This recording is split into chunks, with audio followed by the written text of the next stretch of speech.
कि बुशरा बीबी को इसलिए रिहा किया गया था ताकि इमरान खान को डील पर आमादा किया जा सके। अब दूसरा स्टेटमेंट इन्हीं लोगों का चंद दिन पहले का वो ये था कि अगर बुशरा बीबी डी चौक जाने की जिद ना करती या कारकुनों को डी चौक ना लेकर जाती तो डील मुकम्मल हो जाती और इमरान खान साहब 15 से 20 तारीख के बीच में रिहा हो जाते। ये तो मैं भी आपको बता चुका हूं कि इमरान खान साहब के पास ये ऑफर मौजूद थी, लेकिन उन्होंने इस ऑफर को रद्द कर दिया था। उन्होंने जेल में रहना पसंद किया था, लेकिन उन्होंने ये कहा था कि मैं ऐसी कोई चीज नहीं मानूंगा जब तक कि मेरी शराइत के ऊपर अमल दरामद नहीं किया जाएगा। फिर 26 में जो कत्लेआम हो गया तो सिचुएशन पूरी की पूरी बदल गई। अब ये दो अलग स्टेटमेंट है। एक स्टेटमेंट में आज के दिन ये कह रहे हैं कि बुशरा बीबी को रिहा किया गया ताकि इमरान खान को डील पे आमादा करें। कल ये कह रहे थे कि बुशरा बीबी ही रुकावट है, इमरान खान को जेल से बाहर नहीं आने दे रही और वो डील मुकम्मल नहीं होने दे रही। तो ये दोनों अलग अलग चीजें ना, तो बयानियां बनाया नहीं जा पा रहा। लेकिन इन दोनों चीजों में एक चीज कंफर्म हो गई कि जो भी इनको खबरें फीड कर रहा है या जो भी इन्हें कह रहा है वो बहुत फ्रस्ट्रेटेड है कि किसी तरह डील हो जाए। देखिए ना, ये दोनों बयानात ये बता रहे हैं कि डील पे इमरान खान आमादा नहीं हो रहा। होता यह है कि बेवकूफ लोग हैं, इनको पता भी नहीं है कि बयानियां बनाना कैसे है। भाई जब आप बयानियां बना रहे हैं तो उसका एक दूसरा रुख भी होता है। जब आप ये कह रहे हैं कि बुशरा बीबी को इसलिए रिहा किया गया कि इमरान खान को डील पे आमादा करें, तो इसका दूसरा मतलब यह है कि इमरान खान डील पर आमादा नहीं है।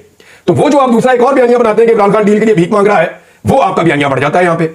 तो ये सोशल मीडिया का दौर है, कॉमन सेंस से आपको काम करना पड़ेगा और एक ऑफिस के अंदर बैठ के सर जोड़ के आपको करना ही चाहिए कि बड़ी टेबल है, वहां पे सारे इकट्ठे बैठे फिर आप बयानिया बनाएं।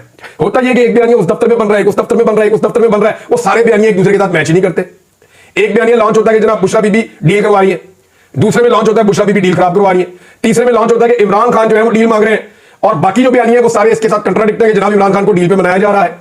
तो यहां साबित हो जाता है कि इमरान खान साहब, ये बात कंफर्म हो जाती है कि वो दरवेश आदमी जो है उससे डील मांगी जा रही है, वो डील करना नहीं चाह रहा। अब आ जाए एक बहुत बड़ी खबर की तरफ। इमरान खान साहब के चंद बड़े करीबी लोगों से मेरी बातचीत हुई और ये खबर दो जगह से मैं आपको कंफर्म करके बता रहा हूं। खबर यह है कि इमरान खान साहब ने अपने लोगों से यह कहा है जिनसे उनकी मुलाकातें हुई हैं कि मुझे बाहर आने की कोई जल्दी नहीं है, ना मैं फौरी तौर पर बाहर आना चाहता हूं, लिहाजा इस वक्त आप हुकूमत के साथ एंगेजमेंट करें। दूसरी जानिब एक मुज़ाकरात मैंने आपको बताया कि वो अलग से हो रहे हैं।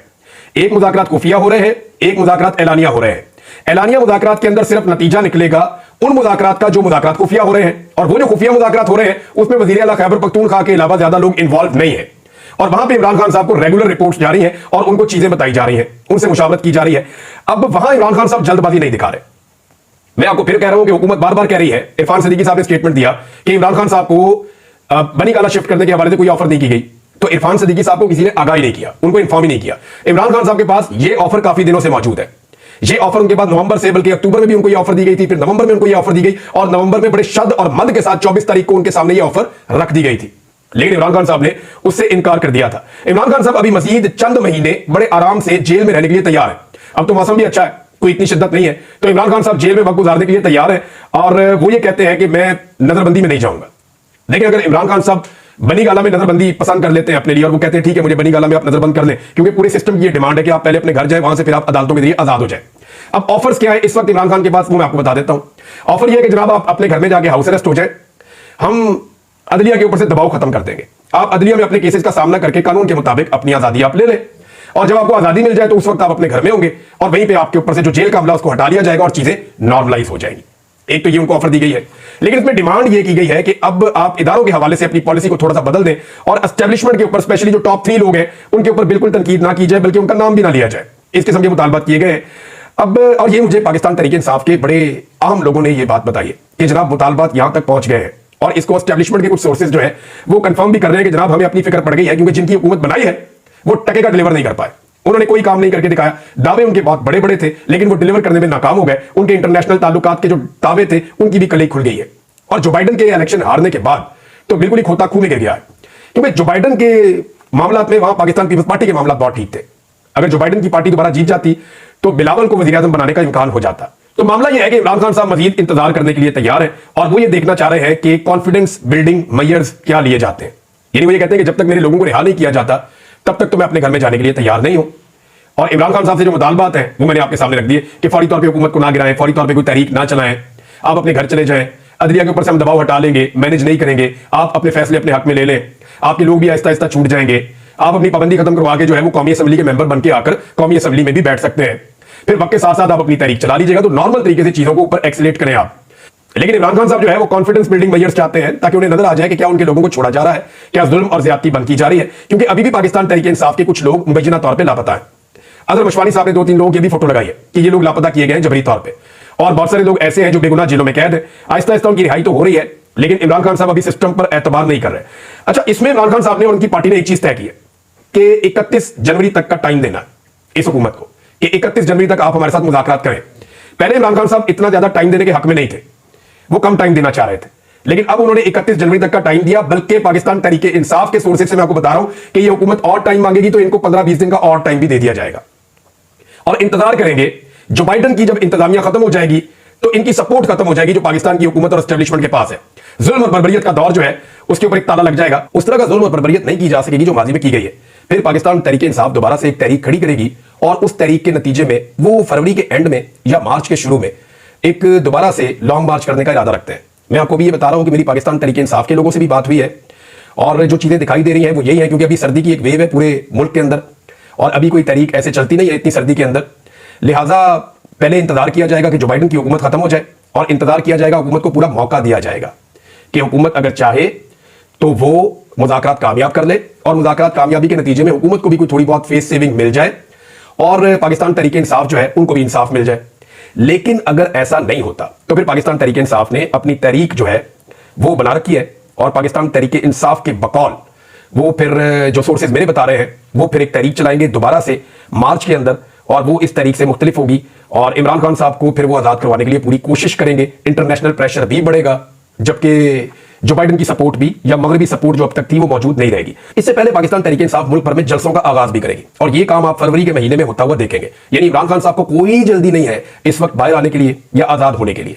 दूसरी जानिब हुकूमत के लिए मुश्किलात इसलिए बढ़ रही है कि इकोनॉमी के जो टारगेट्स हैं वो पूरे नहीं हो रहे। अदादोशुमार के मुताबिक हुकूमत ने जो पैसा इकट्ठा करना था, जो टैक्स कलेक्शन करनी थी, उसमें हुकूमत को बहुत बड़ा खसारा हुआ है जो 386 अरब रुपए का है। अगर आप इसको डॉलर्स के अंदर कन्वर्ट करें तो 1.4 अरब डॉलर्स का खसारा है जो पाकिस्तान को है। जो टारगेट पूरा करना था, आईएमएफ के साथ जो वादा किया हुआ था, वो टारगेट पूरा नहीं हो पा रहा, बल्कि पाकिस्तान उस टारगेट से 1.4 अरब डॉलर पीछे है। तो अब आईएमएफ के साथ दोबारा बैठना पड़ेगा आने वाले कुछ अरसे के अंदर और आईएमएफ की सपोर्ट हासिल करने के लिए पीछे जो बाइडन इंतजामिया की पहले जैसी सपोर्ट मौजूद नहीं होगी। यहां पे शहबाज राणा साहब ने भी एक खबर दी है, ये भी बड़ी अहम खबर है। शहबाज राणा साहब की खबर के मुताबिक माशी बेहतरी के लिए हुकूमत ने जो दावे किए थे वो दावे पूरे नहीं हो सके। रवां माली साल की पहली छमाही में सिर्फ 0.92% की शरह से तरक्की हो सकी है। यानी ये सिर्फ तरक्की जो है वो बहुत कम शरह से हुई है। जो हुकूमत का टारगेट था वहां तरक्की के हवाले से भी पूरा नहीं हुआ, जबकि सनती शोबे में तरक्की मनफी रिकॉर्ड की गई है। तो हुकूमत माशी मैदान के अंदर लगातार नाकाम होती चली जा रही है। अदनान आदिल साहब के 3 ट्वीट्स हैं, मैं आपके सामने रखना चाहता हूं। सीनियर जर्नलिस्ट हैं और उन्होंने जो तहकीकात की हैं वो मैं आपके साथ शेयर कर देता हूं।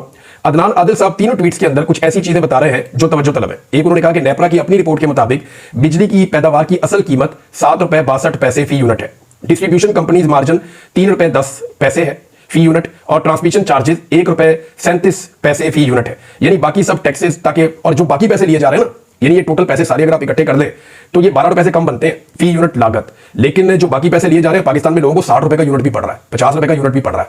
तो ये जो बाकी इजाफी पैसा है ये सारा का सारा हुकूमत की जेब में डाल रहा है। एक और ट्वीट में उन्होंने बताया कि नेपरा की सालाना रिपोर्ट के मुताबिक साल 2023 और 2024 में बिजली सारिफीन ने 33.88% बिजली इस्तेमाल की है। यानी सिर्फ 33% तकरीबन बिजली इस्तेमाल की है, बाकी जो 66 या 67% बिजली है वो इस्तेमाल नहीं हुई, लेकिन उसका बिल जो है वो सारिफीन ने अदा किया। यानी आपने 1 यूनिट इस्तेमाल किया और आपने 3 यूनिट के पैसे दिए। ये पाकिस्तान के साथ किया गया और ये सारा नतीजा है 2013 में जो नवाज शरीफ और शहबाज शरीफ ने एक घिनौना खेल शुरू किया था इस किस्म के पावर प्लांट लगाने का, जिनमें बहुत बड़े बड़े मुबैना तौर पे कमीशन थे, वो हमारे गले पड़ गए आकर, क्योंकि इन्होंने अपने फायदे के लिए उस वक्त बहुत सारे पावर प्लांट लगा दिए थे। बहुत सारे ऐसे लोगों को फायदा तो मिल गया था जिन्होंने अपने पावर प्लांट लगाए और उससे बेशुमार पैसा बनाया, लेकिन पाकिस्तान को उसका नुकसान हुआ। पाकिस्तानी 1 यूनिट खर्च करते हैं और 3 यूनिट्स के पैसे देते हैं। ये यहां पे अदनान आदिल साहब ने रिपोर्ट किया। साथ ही वो बता रहे हैं कि 34 खानदानों की मलकियत 70 आईपीपीज ने गुज़िश्ता 1 साल में मजमूई तौर पर 966 अरब रुपए वसूल किए हैं। ये सिर्फ 34 खानदान हैं जिनके 70 आईपीपीज हैं। इन्होंने 966 अरब रुपए वसूल किए, लगभग 1000 अरब रुपए इन्होंने पाकिस्तानियों से वसूल किया है, जिनमें से 620 अरब रुपए सिर्फ कैपेसिटी पेमेंट के हैं। यानी जितना पैसा वसूल किया उसमें जो 2 हिस्से, अगर 3 हिस्से किए जाए उस पैसे के, तो 1 हिस्से की हमने बिजली खरीदी है, बाकी 2 हिस्से जो है वो हमने बिजली बनाए बगैर उनको दिए। अंदाजा करें आप, यानी 966 अरब रुपया हमने उनको जो दिया है उसमें से जो हमें बिजली मिली है वो 300 कुछ अरब की मिली है, जबकि 620 अरब रुपए की सिर्फ कैपेसिटी पेमेंट हमने पे की है। ये है पाकिस्तान के हालात। एक अच्छा इकदाम हुकूमत ने उठाया और ये बहुत अच्छा है अगर हुकूमत इसको कर गुजरे तो। हुकूमत ने फैसला किया है कि जो ईरान पाकिस्तान गैस पाइपलाइन है उसके ऊपर अमेरिका को एतमाद में लिया जाए, उसके साथ मुज़ाकरात किए जाए। ये बहुत पॉजिटिव साइन है। पाकिस्तान को हर हाल में यह करना चाहिए। अगर ये हुकूमत ये कर जाए तो ये इसका एक बहुत बड़ा कदम होगा, ये बहुत बड़ी कामयाबी होगी। हुकूमत ने दुरुस्त सिमत में यह कदम उठाया, क्योंकि देखिए पाकिस्तान में जो गैस की कीमत है वो अगर आप गुज़िश्ता कुछ अरसे की बात करें तो 850% बढ़ी है। जिन लोगों को चंद हजार बिल आता था उनको लाख लाख रुपए बिल आ रहा है। इतने बड़े बिल आ रहे हैं कि लोग पे नहीं कर पा रहे गैस का बिल। लिहाजा अगर हुकूमत किसी तरह से अमेरिका को इस पर राजी करती है या मुज़ाकरात के नतीजे में या किसी भी तरह ईरान से सस्ती गैस खरीदने का मंसूबा पाकिस्तान बना देता है तो पाकिस्तान के अंदर गैस का बहरान बहुत हद तक टल जाएगा। लोगों को सस्ती गैस मिल जाएगी, आपकी सनतें भी चल जाएंगी, आपके जो सार्फिन है उनके लिए मसाइल भी हल हो जाएंगे। लिहाजा हुकूमत का ये एक पॉजिटिव कदम है, उन्हें इसके ऊपर जरूर आगे बढ़ना चाहिए। हामिद रजा काज़मी साहब ने एक बड़ा काम किया है। ये जो कमेटी है इंसानी हकूक की कौमी असम्बली की, उसके सरबराह है और ये बड़े दिनों से कोशिश कर रहे थे कि जो 26 नवंबर को जो कुछ भी हुआ इस्लामाबाद में उस मामले के ऊपर कमेटी का इजलास तलब किया जाए। बार बार कोई ना कोई रुकावट आ जाती थी, हत्ता कि यहां तक हुआ जब इन्होंने अपने सरकारी स्टाफ को कहा कि तमाम लोगों को खबर की जाए और कमेटी का इजलास बुलाया जाए, तो उसके बाद वो जो सरकारी स्टाफ है उनके घर में 1 दर्जन से ज्यादा डाले पहुंच गए। नामालूम अफराद पुलिस के साथ पहुंच गए और उन पर शदीद दबाव डाला कि कोई भी तरीका करो हामिद रजा काज़मी को गिरफ्तार करवाओ ताकि ये मामला जो है इसको रोका जा सके। लेकिन बड़ी कोशिशों के बाद बिल आखिर वो कामयाब हो गए और कमेटी का इजलास गुज़िश्ता रोज हुआ है। उसमें हामिद रजा काज़मी साहब ने बड़े सख्त सवाल उठाए, आईजी को भी तलब किया है, उससे भी सवाल उठाए और बहुत सारी ऐसी चीजें अब वो सामने लेकर आ गए हैं जिसमें जवाब देना पड़ेगा हुकूमत को। सीसीटीवी फुटेज के हवाले से वो प्लान कर रहे हैं, वो भी लेंगे। जो अस्पतालों का रिकॉर्ड है वो भी मांगा जाएगा, पुलिस से गोली चलाने का जवाब भी मांगा जाएगा। वहां पे जो एसपी इस्लामाबाद है उनके हवाले से बड़े सख्त सवाल हुए। एसपी ने कहा जी कि हमने लोगों को रोका, वहां पे हम तो रेड जोन में दाखिल नहीं होने दे रहे थे। तो इस पे जो हामिद रजा काज़मी साहब ने कहा जी आप कैसे लोगों को गोलियां मार सकते हैं, गोली तो आप नहीं चला सकते। अगर कोई ट्रैफिक का रूल्स की खिलाफवर्जी कर रहा है तो आप चालान करेंगे या मैक्सिमम आप गिरफ्तार कर सकते हैं, आप लोगों को गोलियां नहीं मार सकते। ये गोलियां मारकर बहुत बड़ी गलती की गई है। बहरहाल अभी ये मामला आगे चलेगा। मेरी हामिद रजा काज़मी साहब से बात हुई तो उनका यह कहना है कि इसको हम यूं नहीं छोड़ेंगे, इस मामले को मंतकी अंजाम तक पहुंचाएंगे। अब नाज़रीन एक और इशू पे मैं आखिर में बात करना चाहता हूं। अगर कोई ये कहता है ना पाकिस्तान में कि जो पाकिस्तान के बड़े बड़े फैसले हैं दाखिली नौयत के, खारजी नौयत के और दिफाई नौयत के, वो पाकिस्तान के सियासतदानों ने किया है, तो वो अपने आप को भी धोखा देता है और पाकिस्तानियों को भी धोखा देता है, अपने देखने और सुनने वालों को भी धोखा देता है। जो 1971 है ना, वो सियासतदानों की वजह से नहीं हुआ था। अफगान जहाज डॉलरों की एवज जो किया गया था वो सियासतदानों का फैसला नहीं था। अमेरिकी वॉर एंड टेरर का हिस्सा बनना पाकिस्तान की जानिब से ये सियासतदानों का फैसला नहीं था। जितने पाकिस्तान में मिलिट्री ऑपरेशंस हुए हैं वो सियासतदानों ने प्लान नहीं किए।